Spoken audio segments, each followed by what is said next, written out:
EJDI, como é que vocês estão? Espero que estejam bem. Estamos aqui para a nossa quinta videoaula dos conteúdos da nossa avaliação global, né?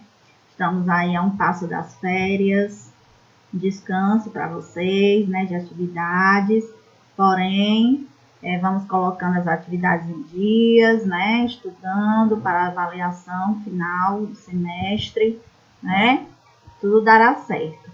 Antes de iniciarmos os nossos conteúdos, eu gostaria de pedir que vocês visitassem realmente o nosso canal, JAP Conecta, assistissem as videoaulas, pessoal, dessem um like lá, um joinha, tá certo? Passando para o nosso conteúdo, o conteúdo da avaliação global, nós teremos aí literatura, estudando o classicismo, está também no livro de vocês, na página 96. E o classicismo corresponde ao movimento artístico-cultural que ocorreu durante o período do Renascimento, a partir do século XV na Europa. O nome do movimento, que marca o fim da Idade Média e o início da Idade Moderna, faz referência aos modelos clássicos gregos e romanos. Se vocês perceberem aqui, né, nós temos essas telas pintadas, essas obras, que fazem apologia à questão dos gregos e romanos, né, com os personagens aí da mitologia, certo? No campo da literatura, classicismo é o nome dado aos estilos literários que vigoravam no século XVI, na época do Renascimento. Por isso, a produção desse período também é chamada de literatura renascentista. Na Idade Média, período que durou 10 séculos, do século V ao XV, o principal atributo da sociedade era a religião. Esse momento esteve marcado pelo teocentrismo. Esse teocentrismo era uma doutrina, né, onde todos acreditavam que Deus era o centro de tudo, né? Então, cujo lema eram os dogmas e preceitos da Igreja Católica, que cada vez mais adquiria fiéis. Assim, pessoas que estivessem contra ou questionassem esses dogmas eram excomungados, além de sofrer alichamento da sociedade ou, em último caso, a morte. O humanismo, que surgiu a partir do século XV na Europa, começou a questionar diversas questões, uma vez que o cientificismo despontava. Muitos estudiosos foram capazes de propor novas formas de análise do mundo e da vida que estivessem além do divino, ou seja, apresentavam questões baseadas na racionalidade humana e no antropocentrismo, o homem no centro do mundo. Esse momento esteve marcado por grandes transformações e descobertas históricas. Quais foram? As grandes navegações, a reforma protestante, que levou a uma crise religiosa encabeçada por um homem chamado Martinho Lutero, a invenção da imprensa pelo alemão Gutenberg, o fim do sistema feudal, que ocasionou o início do capitalismo, e foi nesse contexto que as pessoas buscavam novas expressões pautadas no equilíbrio clássico. Assim, surgiu o Renascimento Cultural, período de grandes transformações artísticas, culturais, políticas e que se espalhou por todo o continente europeu. O classicismo em Portugal compreende um período literário do século XVI que corresponde aos anos de 1537 a 1580. O marco inicial do movimento foi a chegada do poeta Francisco Sá de Miranda a Portugal. Ali, ele se inspirou no humanismo italiano, trazendo uma nova forma de poesia. Esse novo modelo estava baseado na forma fixa, né? Vocês lembram que nós estudamos as formas da poesia, mas esse modelo, né, que o Francisco Sá de Miranda, eram 2 quartetos e 2 tercetos, nos versos decassílabo e na 8ª rima. Além de Sá de Miranda, merecem destaques nessa época os portugueses classicistas, né, que eram os escritores. O Bernardim Ribeiro, Antônio Ferreira. No entanto, foi a partir de Luís de Camões, um dos maiores poetas portugueses e da literatura mundial, que a literatura portuguesa ganhou notoriedade. Sua grande obra, do Camões, Os Lusíadas, essa obra foi gerada em 1572, é uma epopeia classicista, onde narra a viagem de Vasco da Gama às Índias. Ela foi escrita em 10 cantos e está composta de 8.816 versos, e 1.120 estrofes. O classicismo em Portugal permaneceu até 1580. Esse é o ano da morte de Camões e também da união das coroas ibéricas, aliança estabelecida até 1640 entre Espanha e Portugal. Os principais autores do classicismo, da literatura portuguesa, que recebem destaque, é Luís Vaz de Camões, com as obras Lusíadas, já na Espanha, é Miguel de Cervantes, com a obra mais notável, Dom Quixote. Então, Camões com Lusíadas e o Miguel com Dom Quixote. Destacam-se também outros escritores, que foi o Dante, o Francesco e o Giovanni. E aí estão as obras que eles publicaram, Na gramática, nós vamos estudar o adjetivo, O adjetivo é toda palavra que caracteriza o substantivo, indicando-lhe qualidade, defeito, estado ou condição. Então, o adjetivo, sua principal função é caracterizar o substantivo, certo? Então, eu tenho aqui homem bom, Qual é o substantivo? O substantivo é homem. Qual é o adjetivo? Bom. Esse bom está dando o que ao homem? Uma qualidade. Então, qualidade, defeito, estado, condições são adjetivos dados aos substantivos. O adjetivo ele pode aparecer antes ou depois do substantivo. Por exemplo, eu posso dizer linda moça. Linda, adjetivo, moça, substantivo. Portanto, adjetivo aqui está antes do substantivo, certo? Eu tenho aqui moça linda. O que aconteceu nesse aqui? O substantivo, moça, está antes do adjetivo linda. Então, ao contrário daqui, eu tenho moça, que é substantivo antes, e eu tenho linda, que é o adjetivo e vem depois. Os adjetivos, assim como os substantivos, também sofrem flexões, certo? Eles apresentam alguns tipos de flexões de gêneros, de número e de grau. O gênero, masculino e feminino, o número, singular e plural, e o grau comparativo e o grau superlativo, certo? Flexão de gênero. O adjetivo ele deve concordar em gênero com o substantivo que qualifica. Se o substantivo for masculino, é lógico que o adjetivo deve estar no masculino. Se for feminino, é lógico que o adjetivo vai estar no feminino. E aqui eu tenho alguns exemplos. Por exemplo, o prato.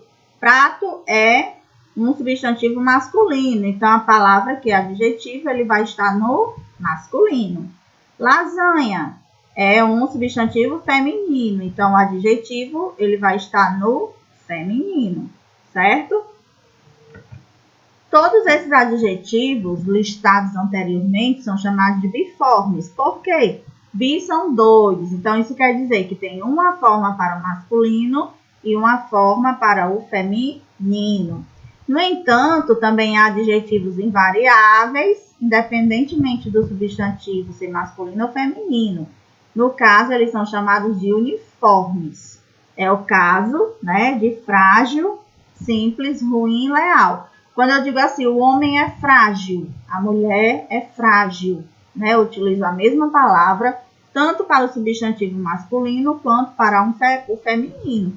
Então, eu tenho aí o que nós chamamos de adjetivos uniformes. Uni quer dizer o quê? Então, eu tenho uma forma para o masculino e para o feminino, uma única forma. Bi quer dizer o quê? 2. Então, eu tenho duas formas, uma para o masculino e outra para o feminino. Vocês estão vendo? Glutão, glutona, né? Aqui eu tenho só as mesmas palavras para representar tanto masculino quanto feminino.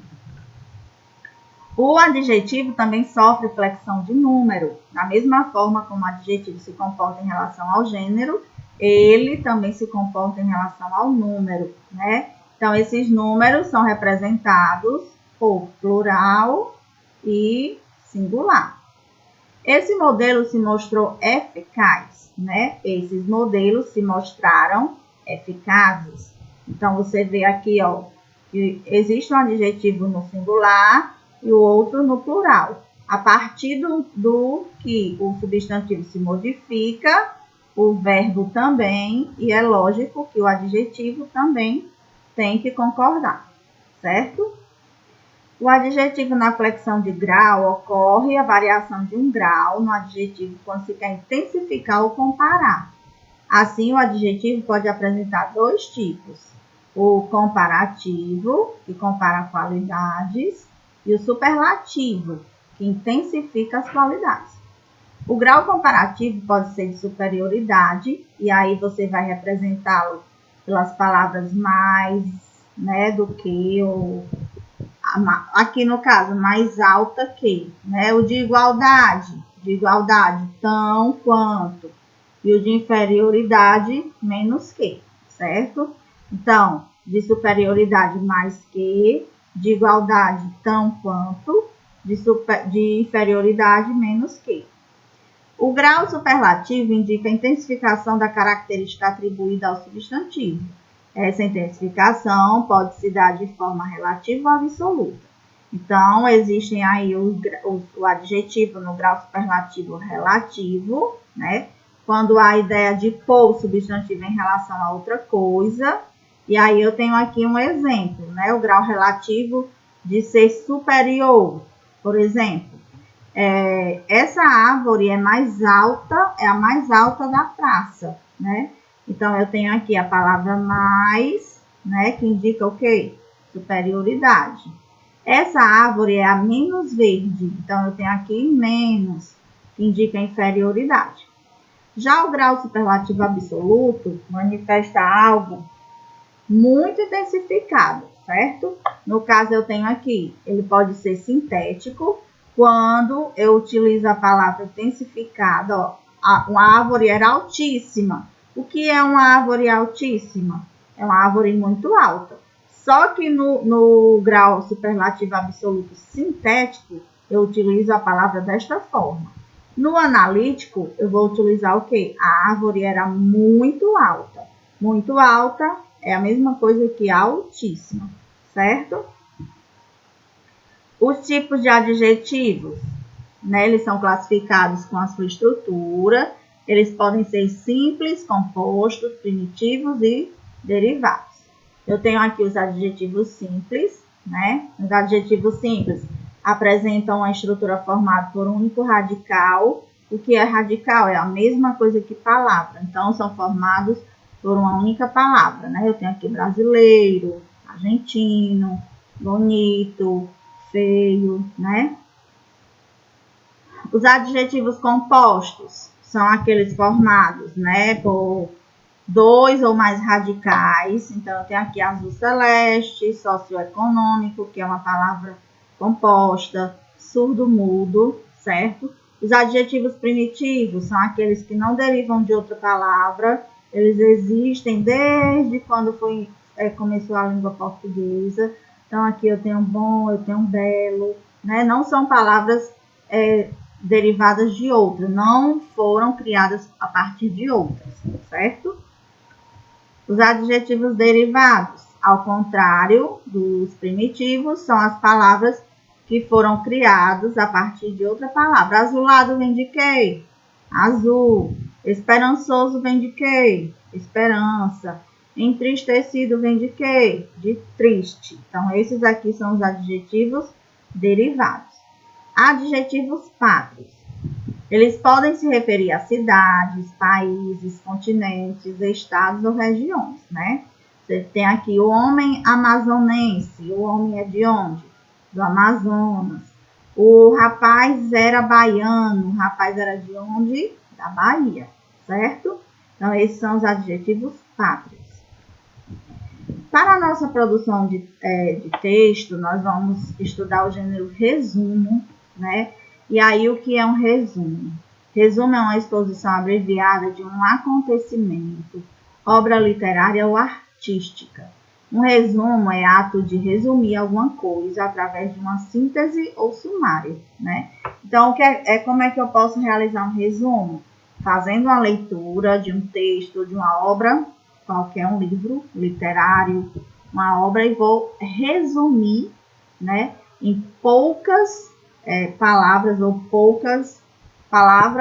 ou sintetizar, diminuir, sem que aquele texto, aquela obra, ela perca o sentido, certo?